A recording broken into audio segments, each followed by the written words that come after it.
Assalamu alaikum everyone. My name is Ayesha Nawab, and today I have with me a very interesting guest. She's an NLP guru. She's the founder of a dynamic communications consulting group, and she's one of my favorite trainers. So I'd like all of you to join me in welcoming Miss Aliyah Mohyeddin. How are you, Aliyah? Very well. Thank you for that lovely introduction. I'm honored. So just in light of whatever's been happening, right, for like the last, I would say, a month at least now. So there's been a lot of panic, and we've been, living in this constant fear and uncertainty, right? So I'd just like you to tell our viewers a little bit about what NLP is and how can we actually utilize NLP in ensuring that we are kind of, we hold ourselves and we, maintain the balance. So if you could just share a little bit about that. Sure.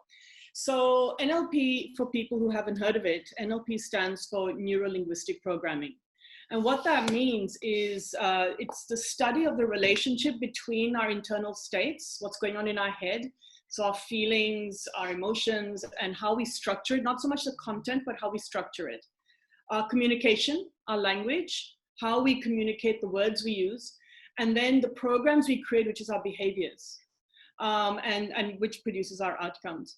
So NLP focuses on how we think rather than what we think, and how we create our realities and how we create our outcomes. So there's always a strategy that people run that creates positive outcomes, negative outcomes, resource states, unresourceful states. These are all how we do things. And so NLP focuses on how it is all done. Right. And how do you think we can actually utilize NLP given this, particular uncertain time when we are, so to speak, in an unresourceful state pretty much all the time, right? Because we're in so much panic. Yeah. Nice. That's a great question. And I think NLP is really, really great for that because it's actually unpacking what's going on. And the thing is, there is uncertainty external to us. We are not uncertain. That's a choice, right? We are not what's happening externally. We choose how we react, behave, engage with, respond to whatever's happening externally. Absolutely. So it's not, for example, the coronavirus that is making us feel uncertain or scared or fearful. That is just an external happening. If it's not corona, it'll be something else. We are choosing our emotional state, whatever that might be. And so NLP, it's really important. What NLP does, it teaches us, to become very conscious of our language, how are we expressing our emotions? So how are we expressing what we're feeling, so our emotions, and what is our physiology? Because each, if you think of it as a triangle, each actually impacts the other. If you have, physiology, you have your language, and then you have your, actually what we call focus. Where are you putting your attention? And that is going to influence our emotional state. So when we are in a state of fear, that is actually a choice. We can be feeling like different people will be feeling different things. So some people may be feeling motivated and they're gung-ho and they're going to do stuff. Other people may be feeling totally fearful and getting paralyzed. It's really important to remember that what we're feeling is our own, not the external. We're just responding to the external through our own processing. And the power of knowing that is that we have a choice of change, because the main thing that's happening is people are feeling powerless. So fear in and of itself is not a good thing or a bad thing. Fear is a physiological thing that we feel where we in some form feel threatened. So that's physiologically, it's an evolutionary thing which was created for us to keep ourselves safe. The difference is fear controlling us, or are we controlling the fear? Are we using our fear to be able to take action, or is fear controlling us into total inaction and freezing us? And that's the important thing. So Aliyah, it's interesting how you speak about the concept of fear and how we can kind of navigate through those fears. But in your opinion, we've spoken about fear of uncertainty. But at this point in time, what are some of the other fears that people are actually experiencing, and how can we better deal with them on a day-to-day basis? Okay, I mean, I can't tell you individually what people are fearing, but essentially it's uncertainty. Fear and uncertainty is a fear-based emotion. The good thing is that we have illusion of certainty at any given time. And the paradox of that is that we have the illusion of uncertainty now. Yes, there's stuff happening outside of our control that we don't have much influence or power over, but we still have lots of control and power over, and absolute, in fact, control and power over how we are going to respond. And I think that's the important thing to remember, that we do have certainty on how we choose to navigate through this time. In fact, it's interesting how there's this concept, and in fact, it was a Carnelian lady, Fakia Imran, who is one of our trainings. She shared it, so I'll sort of share it back and give her credit, which is, where are you focusing and putting your attention right now? Are you putting it in your, what we call the circle of concern? So are you looking externally at all the things that are worrying you in your environment? You know, worrying about potentially catching the virus, worrying about what will happen to you, what will happen to your family, will somebody, God forbid, die, will you not have a job, will you, God knows, right? When we go down that rabbit hole, you can worry about everything under the sun, so to speak, right? And that is a very disempowering, and it creates total impotence. You just can't move, it freezes you, right? And you feel totally disempowered, and the terror and the fear becomes terror then. Or are you focusing on what we call our circle of influence, which is, okay, whatever's happening externally, what can I actually do? What can I do right now for myself, for my family, for my environment, whatever it might be? Yeah. What is that small circle, as we call it, that you can actually take action and have influence over? So first and foremost, you have influence over how you can choose, the state you can choose to take on. You can actually move from state of fear into state of peace and confidence. Notice it's really important to notice the kind of words you're using. Absolutely. So what sort of language are you using to communicate your emotions and communicate your thoughts and express your thoughts and feelings to yourself? Are you using words that are empowering you, or are you using words that are disempowering? What is your physiology? Are you bent over and sort of tight, or are you opening up? When you are like bent over and you're sort of looking down, or you're in your closed, bodily closed state, you're going to feel more fear. You're going to have negative psychology, so to speak. So when you open up, it's actually much harder to have that negative psychology, because you're letting air into your lungs, oxygen into your lungs. And when it's this is what we call the physiology of excellence. When you're sitting straight, standing straight, head up, even looking up, you can't actually access negative emotion in that state. So noticing what you focus on is what you get.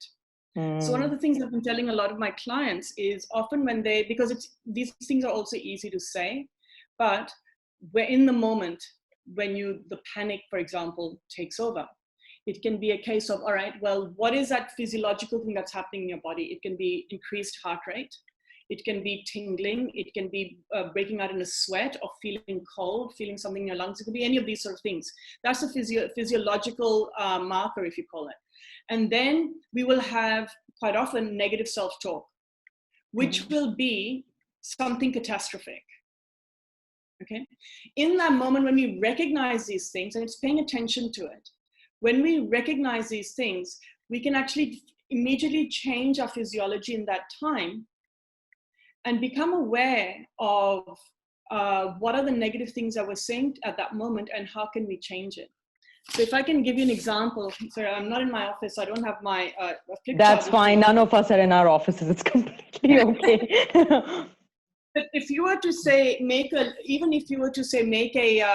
chart of what's happening through the day, maybe you have, and noticing what your physiological symptoms are, increased heart rate, what triggers it, and then what is it that you notice yourself saying?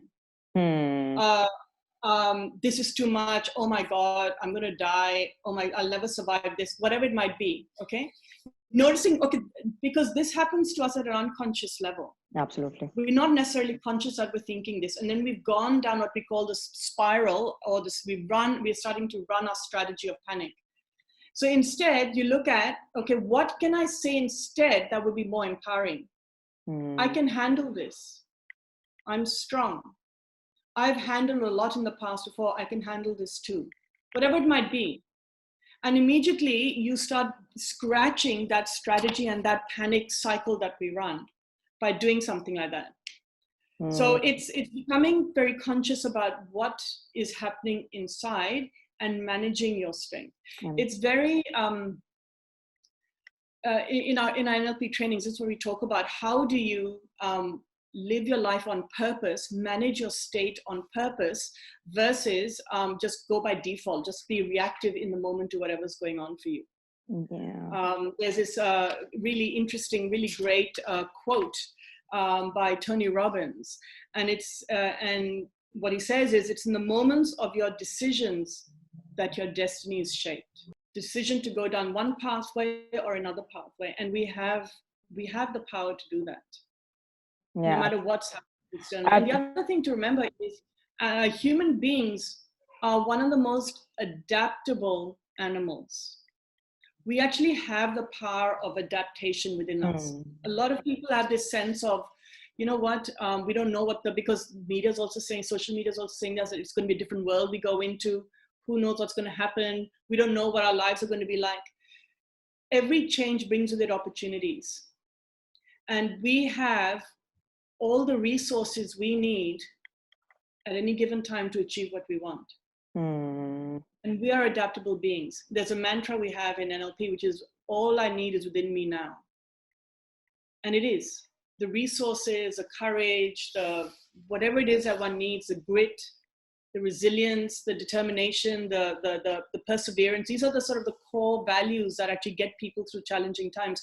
We actually have it all. We just need to tap into the resource. And it's moments such as these that we do. It's interesting how you talk about that presup, because I remember there was this one presupposition that I loved when I attended my NLP course, and which was being at cause. And you always have to be at cause no matter what. But what I'm thinking of, I mean, particularly given the context these days, I mean, you know, how can I and how can so many of us actually be at cause when we're, so to speak, victims of the effect of this pandemic? So that's one of the things that I was actually just thinking about the other day. And I'm just thinking, how do I be at cause? You know, and I've been trying since the NLP training that I attended back in October, I believe. After that, I've been trying to apply it. But ever since this whole thing sort of broke out, there's so many roles that I've had to kind of navigate. You know, we're at home the whole time.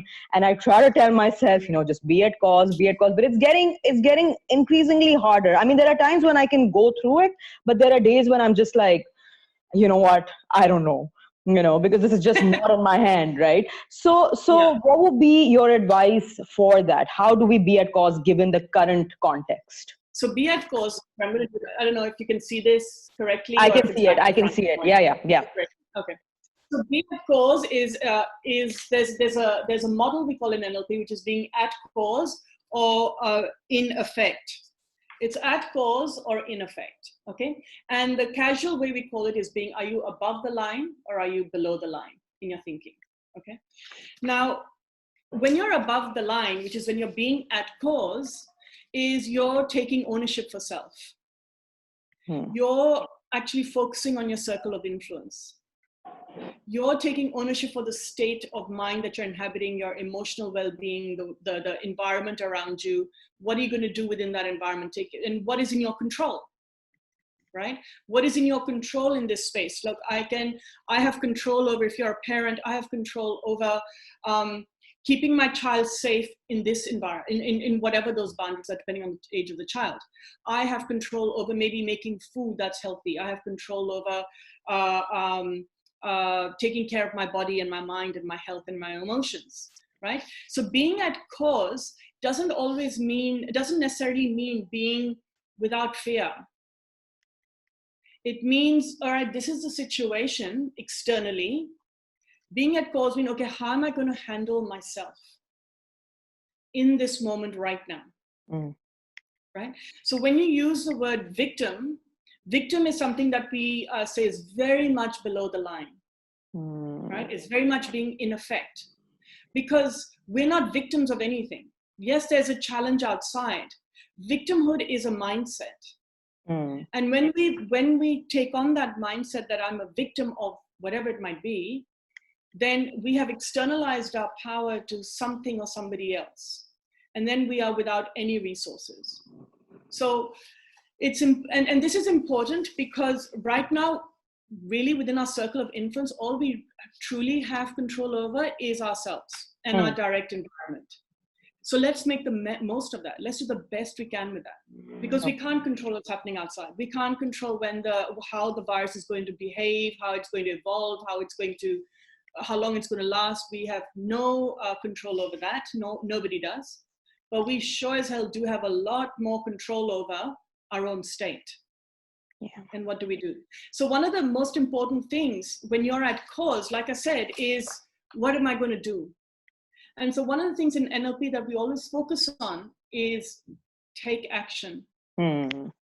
It's really important to take action, because when you're not taking action, then you go into, you're more likely to go into a negative emotional state. So this, as we say, motion creates emotion. So what type of motion are you creating, energetically or even in behaviors? This is a great time when people are feeling uncertain. What are some things they can do to create certainty for themselves, for internally? And action is the best way to create certainty, because when you're taking action, you're not actually accessing those parts of your brain that is all the negative self-talk and the catastrophe and that negative emotion. So for me personally, the way I'm looking at this time is there's a whole lot of stuff that I sort of have on my to-do list that it just never gets done, or things that how do I want to adapt, change, evolve aspects of my business. All right, what are some new things that I want to create, or whatever it is, that sort of space to actually think. So that's how I'm using it. So I'm like, okay, I've got all of this chunk of time. I can spend this time getting really depressed and feeling like a victim and feeling all sorts of negative things and going down that spiral. Or I can focus here, because this time is the same. Or I can focus here and say, okay, well, I've got this time. What's important to me? What can I do in this situation? So like one of the things that I love doing, which I never get time to in my normal life, is I love to bake. So I've been doing a lot of baking as a way to relax and just to, also it helps me think, because it's a physical exercise and my brain is kind of not actively engaged in some thought. I was doing a conversation with somebody on Instagram recently, and somebody who on Instagram mentioned that, she's been painting. She said, I've been so bored, I've been painting the walls. And I'm like, that is a fantastic action and activity to do. Whatever it is, learn a new skill, create something to teach others. Never has there been a more cohesive and together a global community. Agreed. And nowadays you can teach anybody anything. Agreed, 100% on that. Yeah, because I think this is that one time when everyone's kind of come together, and I think that's one positive thing that we can take from it. And hopefully when this whole pandemic, when the effects of it have even died down, I'm hopeful that we have and retain the spirit of togetherness. But while we're on the subject of action and taking action and being more positive within our own selves, what do we do about our goals? Because I understand and I know that a lot in NLP also has to do with your goals, right? That's pretty much the crux of it. So when I'm so uncertain, like I don't know what's going to happen 2 months from now, 1 month from now, 3 months from now, maybe even 6 months from now, what do I do about all the goals that I've set for myself? And because when I see that I won't probably be able to act on them in the same fashion, then I get a little demotivated, right? And even if I tell myself to be a little bit more positive, how can I alter those goals given the current crisis? Okay. That's a really great question, because again, we're not sure where things are headed. And I see within that so much opportunity, because as a lot of people are saying, it's one of the sort of memes going around, is that in a way the planet has put a pause button on us humans. And it's like, hang on, just pause, take a break. What's going on? What are you thinking? right? You need to reevaluate what's going on for you. What are you doing to the planet, whatever it might be. And so in terms of goals, there is a sort of, potentially if one chooses to have it, as a time of reevaluation. In NLP, we have this concept called the neurological levels. And essentially what that means is that we exist in multiple frameworks, so to speak, right? We have the physical identity, we have multiple identities, but we are more than just that. We're more than just a mother or a father or a business person. We are an individual in our own rights, and we're even more than that. We're actually spiritual beings.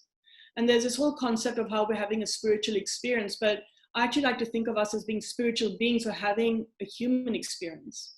And we've all been caught up in this sort of the mouse wheel, all going so fast, running on this mouse wheel, that we've kind of lost sight of a lot of stuff. And in a way, right now is a great time to put that halt in and connect into that higher value of sort of our purpose in life. If we were to kind of think about what is the purpose of me being alive? What is the purpose of my existence? What is that value that if once I'm no longer here, will emanate into the universe, or whatever you want to describe it as, by that sense of what is my purpose? Why do I exist? What is that one meaning that defines my existence? And that is it's a really good time to start thinking about this. Because from then we start talking about, okay, well, what is my bigger purpose? What is my mission? Why am I doing the things I'm doing? Because we sometimes set goals because we've been on that mouse wheel, right? On the hamster wheel. But it's like, okay, what is the purpose of these goals? I mean, there's so many of my clients who I'm seeing online, and there's so many of them who are like questioning all of that now. Like, I had all these goals, business owners, I had all these goals, but they kind of don't mean anything to me right now. And I'm like, well, congratulations. Because if you come back to that goal, it means it's coming from a higher value. Absolutely. So think about who you are in terms of what is your higher spiritual identity and your purpose. What is your reason for existence? If you were to name it, what could it be? What do you want to add to this global community we call humanity? And then from there, work backwards. I think definitely there's going to be a lot of people asking a lot of questions after this also. And thank you so much once again, Aliyah, for joining me today. And please, I hopefully we will, bug you again once we need this dose of positivity, because I surely do feel a little more in control after just talking to you. So I'm pretty sure that I can just, kind of deploy some of these tips and tricks that you've shared with us, and hopefully make more use of them in the future. So thank you so much, Aliyah. Bye.